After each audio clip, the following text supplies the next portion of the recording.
அதாவது தான் பேசிய அந்த கருத்துக்கள் என்பது அவை குறிப்பிலிருந்து நீக்கப்பட்டிருப்பது தமக்கு அதிர்ச்சி அளிப்பதாக குறிப்பிட்டுள்ளார்.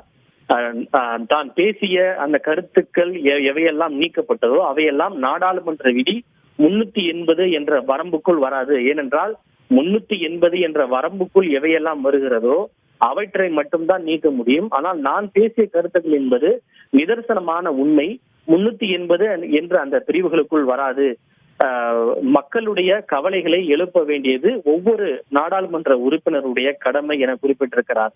அப்படி இருக்கும்போது நேற்றைக்கு இதே குடியரசுத் தலைவர் உரையில் பாஜக எம்பி அனுராக் தாக்கூர் பேசியிருக்கிறார். அவர் பேசியுள்ள கருத்துக்களையும் நான் உங்களுக்கு அனுப்பியிருக்கிறேன். அவர் பேசிய அந்த பேச்சுக்களில் ஏராளமான அந்த விதிமுறை மீறல்களும் குற்றச்சாட்டுகளும் இடம்பெற்றிருக்கிறது. ஆனால் அவர் பேசிய அந்த பேச்சுக்களில் ஒரே ஒரு வார்த்தை மட்டும்தான் நீக்கப்பட்டிருக்கிறது. ஆனால்